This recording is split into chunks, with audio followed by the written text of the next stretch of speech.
Am I the a-hole for draining our savings after my wife bought Taylor Swift tickets? My wife, 27 female, and I, 45 male, have been married for 3 years. We both want kids, but she has fertility issues, so we've been doing IVF for the past 2 years with no luck. The last time, my wife convinced herself she was going to get pregnant, so when it didn't work, she was crushed. I was sad too, but I told her we'd get through this and try again. My wife is also a huge Taylor Swift fan and wasn't able to go to her concert this year. Apparently, after we got the news that we're not having a baby, she got on the phone with her best friend, 24 male, and they decided to go to one of the shows. However, it was easier to get tickets to an international show. We live in the US. Which means we'd have to pay for flights, hotels, etc. along with the tickets when there's literally a movie version for $20. She paid for all of that without asking me. Now, we have a joint account and don't usually consult each other on purchases. However, this was almost $2,000 when we've already been wiped out by IVF treatments. Also, I am the primary breadwinner. I don't mind making most of the money while she explores career options, but about 90% of our savings is money I contributed. Here's where I might be the a-hole. When I saw the charges on our account and asked my wife to explain, I ended up getting angry and telling her I couldn't trust her with my money, after which I transferred the vast majority of our savings to my private bank account. I know I shouldn't have phrased it like that, but I refuse to let her make more significant financial decisions right now. We literally can't afford another payment like this. She says I'm punishing her when she's grieving. I think I'm being practical. So, am I the a-hole? Let's read some of the comments and I will tell you my thoughts. I'm more concerned with the almost 20-year age gap. Why were you chasing 24-year-old Taylor when you were in your 40s? Based on that alone, I'm going to say you're the a-hole. Your wife deserves to have fun while she can. Everyone sucks here. Her for spending that much money without talking it over first, you for calling it your money, and for marrying a kid. The age difference is a contributing factor here. She wants what she wants now and uses buying to deal with grief. You are using your higher earning to control her, justified or not. That she is having trouble conceiving is a blessing in disguise. Don't have kids for a few years, at least wait until you are on the same page with finances. Well, the wife doesn't seem to really be making any money, so wouldn't have that $2,000 to spend on a concert trip. She should absolutely have fun, but within her means. OP makes 90% of the shared money, and although both partners should be able to use this money for shared expenses, I wouldn't freely dip into a shared account that I only contribute 10% to spend $2,000 on a concert outing. It's inappropriate. Everyone sucks here and you are the a-hole.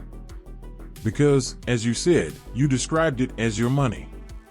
Marriage is a partnership. It's an our money thing. She violated that when she purchased the tickets. Did she pay for just hers or also for her friend? If both, she really screwed up by not talking to you. You violated it when you said your joint money is yours. What happens if she does get pregnant and she's a stay-at-home mom? Will you hold it over her head that she's not financially contributing because she's performing the majority of the childcare and, to you, it doesn't have value? My wife's a stay-at-home mom.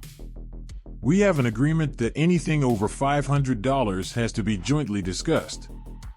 She tends to spend a lot. I tend to buy the single big-ticket items. This person writes, not the a-hole for ensuring that the shared money, 90% your earnings, are no longer available for her to dip into for huge and frivolous expenses that she doesn't even discuss with you. Even if this wasn't a concert trip, but something you guys both needed like car repairs on a shared vehicle, she should still have consulted you before committing to the purchase/expense. But I'm not sure what you are expecting. You are 45 and married a 27-year-old. In fact, you married her when she was 24. How long had you even been dating before that? On top of that, you are the primary breadwinner, and it sounds like she's not really making much money at all, and you are basically supporting her. What's her plan? Just be a stay-at-home mom for the rest of her life? I think you are an a-hole for trying to start a family at your age and with someone who's clearly got a lot of growing up to do. I don't see this going anywhere. Might be worth it to have a really hard look at yourself to figure out why you are on this life path with this person at this age. Have you considered a worst-case scenario where, let's say, she does manage to get pregnant, possibly after blowing $10,000 or more additional money on this, and then she ends up being a crap mother? What if you realize then that she is not the right choice for you and you two divorce? Any guesses whether she'll get a job to support herself and 50% of the kiddo? More likely you'll end up paying not only for 100% of the child, but also for her.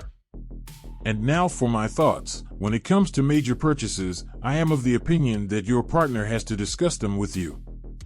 And even more so if you are the main breadwinner and contributed 90% of the money into the savings. OP is not the a-hole, but his wife is the a-hole for not letting him know before taking over $2,000 from the joint savings. What I am thinking is that she likely didn't tell him because she knew he was going to say no, given their financial constraints. On the a-hole meter, she scored a 4 out of 10. Going forward, you guys need to work on your communication skills. She needs to get a job so you guys can have enough savings and set something aside for fun without almost draining your savings. Am I the a-hole? Wealthy friend made me split the bill. I, 36 female, have been friends with a guy, 48 male, for years. We will call him Rob. He's a very wealthy and successful guy, does very well for himself, and has no kids, never been married before, etc. He is a serial dater and his goal is to date the hottest girls he can. He spends sometimes thousands on them every week and buying them gifts, dinners, and straight up giving them cash. It's his thing and one of the ways he likes to spend his money. Whatever floats his boat, his life, his money, I don't judge, and if he's happy then I'm happy for him. However, recently, he went through an awful breakup that sent him spiraling, and I was there every day and night to talk to him on the phone, offer him advice, read his sometimes over 100 messages a day, and otherwise console him. We're talking hours every day that I was spending on him, and it went on for weeks. Quite honestly, it was exhausting after a while, and there was definitely a lot of trauma dumping going on. I am a single mom who works full-time, and I don't always have a lot of free time or mental energy, but I did my best to support him. He recently invited me out to dinner saying that he owes me for all of the support I've given him, so we went out to a really nice restaurant and had a nice dinner, until the end. The check arrived and he stated, "All right, we're splitting this thing." I was shocked, as he wanted this dinner and invited me. When I questioned him and also informed him that I had to pay $100 plus to a babysitter to be able to go out with him, he insisted that he's not paying for me, that we are just friends. I'm able to support myself and my kids obviously, but going out is a treat because of how costly everything gets. $100 is a lot for me. I sent him my half and left shortly after, somewhat upset, as I felt blindsided by this and also felt that he should have treated, given the fact that he invited me and also because he makes exponentially more than me and knows my struggles sometimes as a single mom. Am I the a-hole for being upset with him? Would love some insight before I confront him. Edit. Thank you for all of the great replies. I really appreciate all of the insight. Just wanted to clarify a few things. 1. I have no romantic interest in this guy. 0. I'm not jilted and upset, nor do I have some fantasy that he will be with me. It's just not like that with him. 2. For the people saying that nobody owes me a dinner just because they make more money, you are absolutely right. However, if I had a friend or family member in a tight financial situation and I had the means to pay, I would feel horrible taking money from them. Not the a-hole. This guy isn't your friend, he's a user. The invitation to dinner and the IOU would make anyone assume that he was paying for the meal. Block this guy and move on. He is using you as a therapist instead of treating you as a friend. You have enough on your plate without this self-centered guy wasting your time dumping his breakup woes on you. You will breathe a sigh of relief that you don't have to answer his messages anymore. And don't fall for any apologies. He doesn't care about you. He will just be upset he lost his free therapist. He is way too old to be acting like this. Honestly, OP, this guy sounds like a user as previously stated. You reached out to him and helped him through a difficult situation in his life with no means to seek out pay. He literally told you that he owes you, and his idea of paying forward is to blindside you by taking you out, emphasis on him inviting you, and basically going, well, let's split the bill. No, excuse me. He not just saw you as a friend, but as well as a free therapist he can call on 24/7. You are a good person, OP, but not everyone deserves it. You are also a mother and don't need this drama happening. Not the a-hole. He did that to make it clear it wasn't a date. You are so low in his eyes, you're not even worthy of a meal. Never, ever answer his calls again. Not the a-hole. To me, it sounds like a situation in which you need to be putting boundaries in place. He shouldn't be sending you more than 100 messages a day because his dating life is in turmoil. If he needs that level of support, he should be seeing a therapist. It's really strange that he invited you out for dinner under the pretense of I owe you one, then didn't pay. But reading all of this sounds like a man who ultimately associates financial transactions like this with sexual transactions. It sounds unhealthy as hell, and I would be cutting him from my friendship circle. It sounds like this is a friendship in which you're doing a lot of the heavy lifting. Not the a-hole. By the heading, I assumed I'd end up giving a different judgment. That's most definitely not the case. Rob, probably not consciously, is using you as a means to punish other women who disappointed him or just wanted him for his money. He wants all the attributes of a friend from you, but wants to treat you like an ex. The key issue I see with this whole scenario is that Rob essentially tricked you. He invited you out, he selected the place and price point. It was reasonable to expect him to pay the bill. But he didn't, instead he blindsides you. I would respond to him like this. Unlike other women in your life, like the ones you date, I'm not friends with you because of your money. However, this dinner you invited me to because you owed me showed how little you appreciate my friendship. I sacrificed a lot of time to help you through a rough time. That's time from my kids and the little free time I have. But you matter, so I did so. I spend $100 for a babysitter so you can take me out to dinner as a thank you.